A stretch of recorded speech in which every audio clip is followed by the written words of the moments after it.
진리에 이르는 길을 시작하겠습니다. 이번 시간에는 경기도 신용등급표를 보면서 경기도 도시를 분석하도록 하겠습니다. 그 전에 주택보급률에 대해서 살펴보도록 하겠습니다. 저번 시간에 주택보급률에 대해서 얘기를 했죠.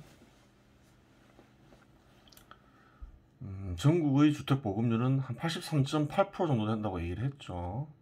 그래요. 그리고 서울은 76.3% 정도 된다고 얘기를 했죠. 그래요. 그런데 통계청에서 제시한 거주 가능한 장소에는 뭐 아파트나 연립주택 뭐 그런 것만 있는 게 아니라 주택 이외의 거처가 포함되어 있어요. 그래요. 그러니까 거주 가능한 장소에는 주택 이외의 거처가 포함되어 있다는 얘기인 거예요. 그래서 통계청에서 분류한 주택 이외의 거처를 봤습니다. 그랬더니 거기에는 숙박업소의 객실, 판잣집, 비닐하우스, 고시원, 고시텔이 포함되어 있어요. 그리고 또 기타도 있어요. 그런 곳들이 한 36만 9천 채 정도 돼요. 그래요. 그러니까 우리가 흔히 알고 있는 주택만 그래요. 넣으면 어떻게 될까요? 전국 주택 보급률은 83.8%가 안 돼요. 단독주택이나 연립주택, 아파트, 오피스텔 이런 것만 넣으면 83.8%가 안 된다는 얘기인 거죠. 숙박업소의 객실이 주택인가요? 아니죠. 판잣집 비닐하우스가 주택인가요? 판잣집은 주택이라고 생각할 수도 있죠. 비닐하우스는 주택이 아니죠. 고시원, 고시텔 주택인가요? 그래요. 여관하고 마찬가지죠. 사람이 머무를 수 있다고 해서 주택인 것은 아니죠. 여관은 그냥 여관일 뿐인 거죠. 근데 주택 없이 여관에 살 수도 있겠죠. 그래요. 여관에 사는 이유는 뭔가요? 주택을 못 구하니까 여관에 사는 거죠. 왜 고시텔에 사나요? 주택을 못 구하니까 고시텔에 사는 거예요. 고시원이나. 비닐하우스에 왜 사나요? 주택을 못 구하니까 비닐하우스에 사는 거죠. 그래요. 비닐하우스가 주택이라서 비닐하우스에 사는 건 아니죠. 인간이 머무를 수 있는 것과 주택을 구별할 줄 알아야 되겠죠. 그래요. 그럼 대한민국에서 주택 보급률이 100% 넘었다잖아요. 그 사실인가요? 거짓인가요? 거짓이라는 거예요. 사람이 머무르는 곳을 주택이라고 하면 주택 보급률은 항상 100%죠. 항상 100%예요. 그래요. 예를 들어서 사람이 머물고 있고 머물 수 있는 장소를 주택으로 규정하면 주택은 항상 100% 이상이죠. 빈집이 있기 마련이니까. 빈집이 없을 수는 없잖아요. 조선시대도 마찬가지죠. 조선시대 사람들도 어딘가에 머물렀겠죠.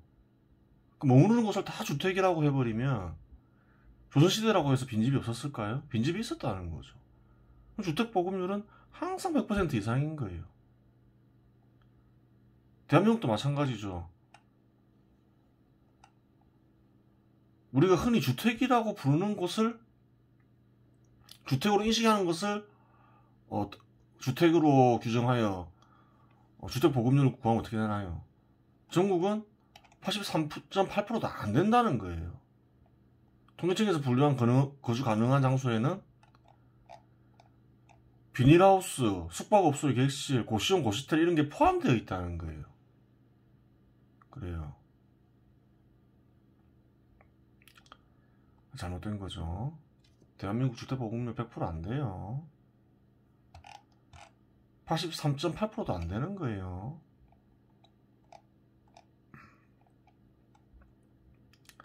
주택 보급률 100% 혹은 100% 이상이라는 관념은 뭔가요? 미망이라는 거예요. 사람이 머무를 수 있는 장소를 주택으로 규정하면 항상 주택 보급률은 100% 이상이라는 얘기인 거죠. 그렇게 해서는 안 된다는 거예요. 그럼 어떻게 규정해야 될까요? 현 시점 특정 공간에서 일반인이 주택으로 인식하고 주택으로 공급되고 있는 거주 장소겠죠. 그래요. 주택으로 공급되고 있는 장소예요. 주택으로 인식돼야 되는 거죠. 그래요. 동굴이 주택으로 인식되나요? 현 시점에서? 대한민국에서? 주택으로 인식이 안 된다는 거예요. 원시시대에는 주택으로 인식됐을까요? 인식됐겠죠. 그 당시에는. 수천 년 전에는 동굴에서 살았잖아요. 수만 년 전에는. 그렇죠. 현 시점 대한민국에서는 동굴은 주택으로 인식 안 되잖아요. 아니라는 거예요. 판잣집에 살 수가 있죠. 판잣집은 주택인가요? 이것도 아니라는 거예요. 용안의 방이나 마찬가지라는 거예요. 물론 지금도 살고 있는 사람이 있겠죠. 왜 그래요? 주택으로 공급되고 있는 장소가 아니기 때문에 그래요. 장소가 아니기 때문에 그래요. 초가집 누가 공급하나요? 초가집을 보고 주택이라 할까요? 어디 남겨져 있으면 그 문화재로나 있을 수 있지. 주택 그래요. 문화재로 인식될 수는 있어도 주택으로 인식은 안 된다는 거예요. 사라지겠죠. 결국은 없애야 된다는 게 아니라 인위적으로 세월이 흐르면 없어지고 거기에 살던 사람은 더 좋은 환경으로 옮겨가겠죠. 그렇게 되게 돼 있는 거예요. 그 판잣집도 주택이 아니라는 거예요. 설사 지금 사람들이 살고 있다 하더라도 그렇게 되는 거예요.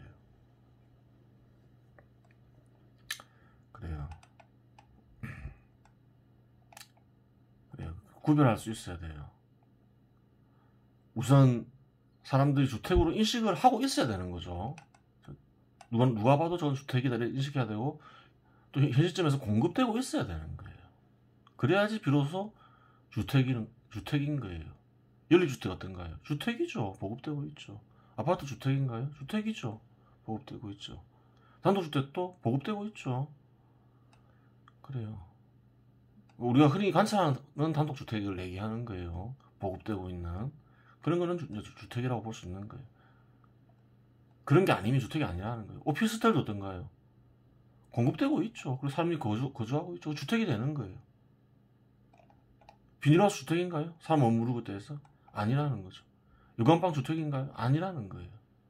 그런 거 다 빼면 전국은 83%, 83.8%도 조금 안 되겠죠. 서울을 또 당연히 76.3%가 안 되겠죠.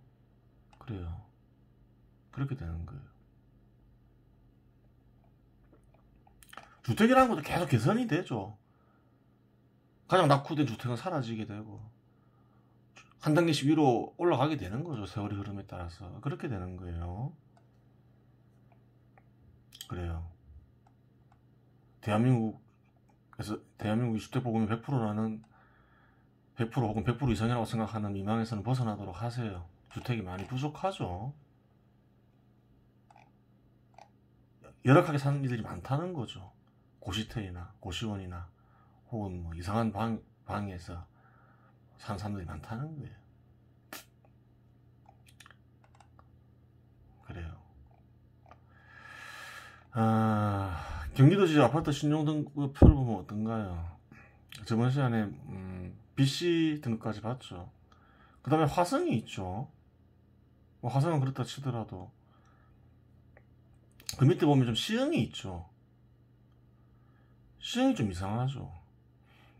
뭐 동두천 이런 데야, 뭐 의정부 이런 데야 뭐 국방상의 문제가 있다지만 또 광주도 얘기했죠. 시흥은 어떤가요? 서울이 남쪽에 있죠. 광명 있고 부천 있고 뭐 이렇게 시흥이 있는 거죠. 위치가 그렇게 나쁘지 않죠. 서울에서 멀리 떨어져 있지 않죠.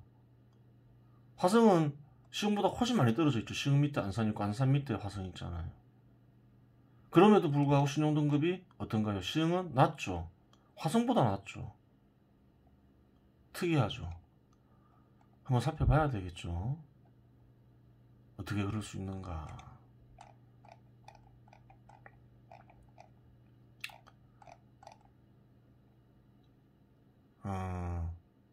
시흥시는 보면 시흥시도 특이하죠. 시흥시는 보면 어떤가요? 그렇게 규모가 작은 도시는 아니에요. 산업별 고용수는 16만 9,577개 10위죠. 경기도에 31개 시군 중에서 10위예요. 인구는 50만 8천명 11위죠. 규모로만 보면 상위권으로 볼 수도 있는 거죠. 절대적인 수치만 보면. 그래요. 인구 대비 산업별 고용 비중은 한 33% 돼요. 이건 뭐 그냥 정상적인 수준이죠. 특별하게 보일 건 없는 거죠.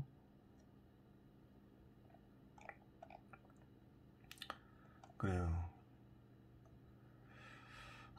시흥시 인구는 뭐 그냥 간단하게 볼게요. 총인구 42만 5,184명에서 2019년 50만 8천명 됐죠. 큰 폭으로 늘었죠.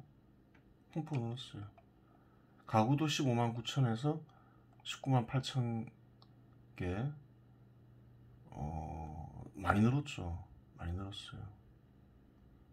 그래요. 변화율 비교를 해보면 한 1.5배 이하이죠. 특이사항이 없죠. 그래요. 인구 구조에 뭐 큰 변화가 없었음을 알 수 있는 거죠. 자세한 내용은 설명하지 않겠습니다. 인구도 많이 증가했고 보면 가구도 적게 증가한 게 아니죠. 시흥시가. 그래요. 예전에 한번 주택과 아파트 차이를 살펴봤죠. 주택에 사는 이는 아파트 아닌 주택에서 사는 이는 어떤가요? 아파트 수요자가 될 수 있다고 그랬죠. 그 차이가 중요하겠죠. 차이가 커지면 어떻게 되나요? 아파트 수요자가 많아진다고 그랬죠. 그래요. 그런데 실제로 아파트나 주택을 사는 이들은 누굴까요? 가구겠죠. 가구가 사는 거죠. 주택이 아파트를 사는 건 아니죠. 따라서 가구를 조사해보면 좀 더 정확하게 알 수 있겠죠. 가구를 볼게요. 2015년도에 15만 9천 가구였어요. 그 11만 8천 개가 있었죠. 주택에는 아파트도 포함이 되죠. 전체 주택이죠. 그러면 차이는 4만 9천 개죠. 또 2016년도에는 가구가 16만 1000명 더 증가했죠. 주택은 12만 1000개 또 증가했죠. 차이는 3만 9천 개죠. 이런 식으로 보면 차이가 감소하고 있어요. 가구가 큰 폭으로 증가하는데 감소한다는 말은 무슨 말인가요? 주택이 잘 보급되고 있다는 얘기인 거죠. 그래요. 많이 줄었다는 얘기인 거죠. 가구도 큰 폭으로 증가하는데 그래요. 가구 증가율이 보면 1.97, 2.72, 4.74 굉장히 큰 폭으로 증가하잖아요. 그래요. 주택이 근데도 이제 가구와 주택의 차이가 줄어든다는 거는 주택의 공급이 훨씬 많았다는 얘기인 거죠. 가구 증가율보다 주택 증가율이 더 컸다는 거죠. 나쁜 현상은 아니죠. 나쁜 현상이 아니에요.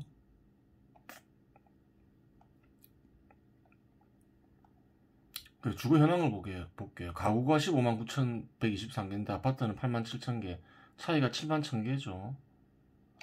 근데 2018년도는 어떤가요? 가구가 18만 4,100개인데 아파트는 11만 3천 개, 차이가 7만 개죠.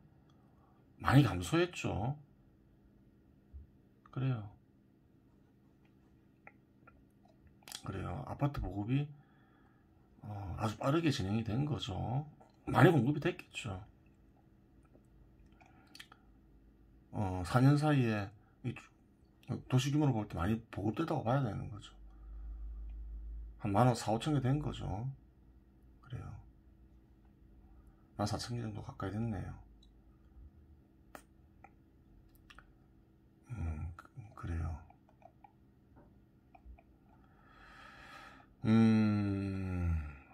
한번 좀 가구와 아파트의 관계를 좀 볼 수도 있죠. 용인시 주거 현황은 어떤가요? 가구가 있는데 아파트가 있죠. 차이가 99,000개였는데 2019년도에 가구와 아파트 차이가 109,000개죠. 가구가 더 많아진 거죠. 그래요. 그 말은 뭔가요? 아파트 수요자가 더 증가했다는 얘기인 거죠. 그래요. 반면에 그러면 어떤가요? 용인에 비하면 시흥시는 아파트 수요자가 더 감소한 게 된 거죠. 71,000개에서 69,000개로 줄었으니까 가구는 크게 증가했지만. 그래요. 아파트 가격이 올라가기엔 용인시가 유리하겠죠. 그 지역만 볼 때는. 고양시는 어떤가요? 가구가 2015년도에 35만 7천 명이었는데 2019년도에 39만 개로 크게 늘었죠. 아파트는 어떤가요? 2015년에 22만 8천 개였는데 2019년도에 24만 8천 개. 이것도 크게 늘었죠. 그래요. 근데 차이가 더 크게 벌어졌죠. 그래요. 고양시에도 아파트 수요자가 뭔가요? 시흥시보다는 많다는 얘기인 거죠. 지금 현 시점에서는. 그런데 고양시보다 용인시 아파트가 더 잘 오르죠. 그러니까 이런 부분보다는 뭐가 중요한가요? 서울의 수요자가 중요한 거죠. 그래요. 겉으로만 보면 고양시 아파트가 더 잘 올라갈 것 같지만 내부적인 것만 보면 용인시가 더 잘 올라가잖아요. 그럼 서울 수요자가 어떤가요? 고양시에 잘 접근을 안 한다는 거죠. 용인시엔 잘 접근한다지만 그렇게 되는 거죠. 그래요. 쉽게 알 수 있는 거죠. 아파트가 올라가면 서울 수요자가 접근하기 쉬워야 되겠죠. 그 시흥시를 보면 뭐가 있나요? 지하철역이 있죠. 그리고 그 서해선이 있죠. 우선 지하철역은 뭐가 있나요? 4호선이 있죠. 그래요. 근데 좀 복잡해요. 4호선도 있고 수인 분당선도 있죠. 볼게요. 지하철 4호선역은 어떤가요? 오유도역 정왕역이 그 시흥시에 있죠. 그런데 서울까지 굉장히 멀어요. 안산, 군포, 안양, 과천을 거쳐 동작구 도착해요. 서울이 가장 외곽이죠. 사당역이죠. 22개 역을 지나가야 되는 거죠.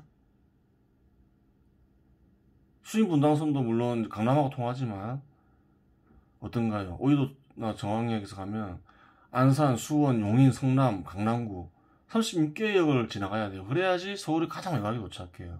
너무 멀죠? 그래요. 안산, 군포, 안양, 과천 도시 4개를 지나야지 서울에 도착하잖아요. 수인 무당선도 마찬가지죠. 도시 5개를 지나야 도착을 하죠. 그러니까 서울 수요자가 4호선 이런 이제 지하철역을 보고 사기는 어렵겠죠. 서울 수요자가 거의 없겠죠. 그런데 또 계산을 해보면 동작역까지는 동작까지는 그렇게 멀지 않을 수도 있어요. 그래요. 왜 그런가요? 한 22개역이면 1시간이면 가죠. 그래요. 또 4호선 보면 서울 중심지하고 통하죠. 좀 한참 가긴 가야 되지만 뭐 충무로 또 뭐 보면 사당 지나서 뭐 동작 지나서 뭐 서울역, 충무로, 명동 이렇게 보이죠. 하지만 서울 수요자가 이렇게 4호선을 이용해서 혹은 수인부당선을 이용해서 시흥시까지 가지는 않는다는 거예요. 끝까지 못 미치겠죠. 그 강남도 마찬가지죠. 용인까지만 큰 영향, 어떤가요? 지하철역을 통해서 가지. 또 그 밑에까지는 또 잘 안 가죠. 그래요. 너무 도시가 많아요.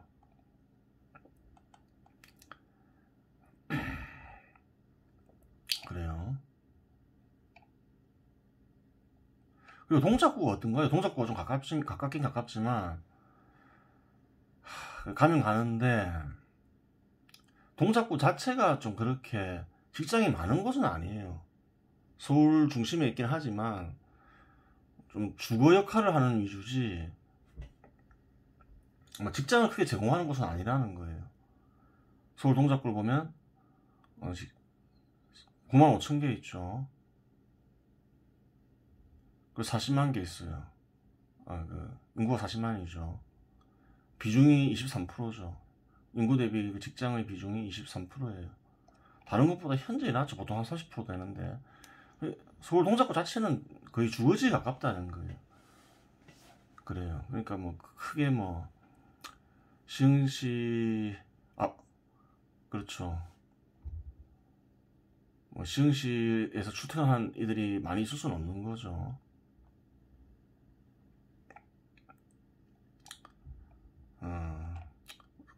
인접한 것도 뭐 그래요. 인접한 것도 그렇게 뭐 눈여겨볼 데는 없다는 거예요. 크게 뭐 시흥시 아파트 가격이 올라가는데 뭐 큰 도움이 되는 시는 없어요. 과천이 좋다 하지만 과천은 인구가 한 5만 3천 명밖에 안 돼요. 직장이 3만 4천 개, 인구 대비 크긴 하지만 그냥 그렇다 해서 많은 건 아니죠. 그래요. 서울이 중요하겠죠. 서울과의 교통, 그리고 그 인접한 곳의 어떤 직업수 이런 게 중요한데, 동작구가 그렇게 뭐 주거지역에 가깝다는 거예요. 그래서 그 정왕역을 봤어요.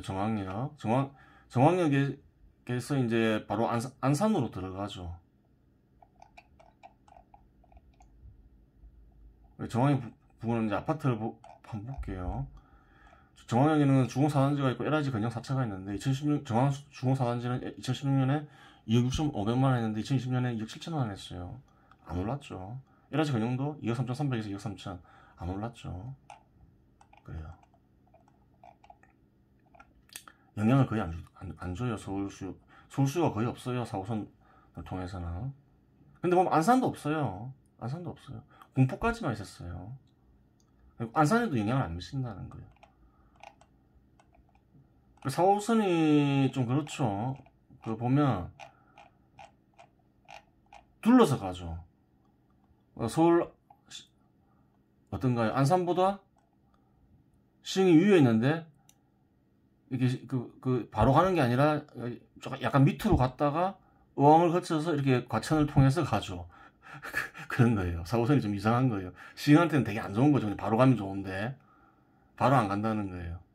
그냥 시흥에서 그냥 바로 가버리면 되는데 삥 둘러서 간다는 거예요. 영향가가 없는 거죠. 의왕에게는. 그래요. 서해 분당선이 있죠. 서해 분당선 어떤가요? 이거 뭔가요? KTX죠. 기차죠. 가긴 빨리 가요. 시흥대야에서 보면 그래요. 김포공항까지 강서구죠. 한 개, 두 개, 세 개, 네 개, 다섯 개 만에 가죠. 빨리 가요. 그래서 한번 볼까요? 시흥대야역 근처 앞 보니까 벽산 아파트가 있고 우성 아파트가 있어요. 2016년에 2억 5천만 원 했는데 2020년에 2억 8,500만 원이에요. 84제곱미터가 3,500만 원 올랐죠. 14%도 올랐어요. 우성 1은 어떤가요? 3억 2백만 원에서 3억 6,800만 원으로 올랐어요. 6,600만 원 올랐죠. 21% 올랐어요. 오히려 4호선보다는 서해선이 낫죠. 값이 싸서 좀 살만하다 생각이 들긴 들어요. 강서구가 좀 발전하면 괜찮을 수 있겠죠. 그래요. 강서구는 어떤가요? 근데 강서구가 좀 발전을 해야 돼요. 강서구가 약하죠. 물론 동작보다는 고용이 많아요. 21만 7천 개 되죠, 직장이. 산업별 고용이. 그래요. 직장이 중요하겠죠. 근데 강남하고 비교하면 뭐 한 3분의 1도 안 되는 거죠. 근데 가서구가 발전하면 좀 괜찮을 수는 있어요. 그래요. 좀 복잡하긴 복잡하죠. 기차 타고 김포공항 도착해야 되니까. 또 김포공항에서 또 갈아타야 되잖아요. 4호선, 9호선, 5호선. 좀 복잡한 부분이 있어요. 그래요. 그러니까 이런 좀 복잡한 부분이 있으니까 또 어떤가요? 빨리 가더라도, 강서구에 좀 빨리 도착하더라도 어떤가요? 그렇게 아파트 가격이 용인처럼 잘 올라가지 않는 거죠. 또 그런 복잡한 부분이 있고, 또 강서구 자체가 또 강남과는 차이가 많이 나고, 뭐 그런 부분이 있는 거죠. 그래요.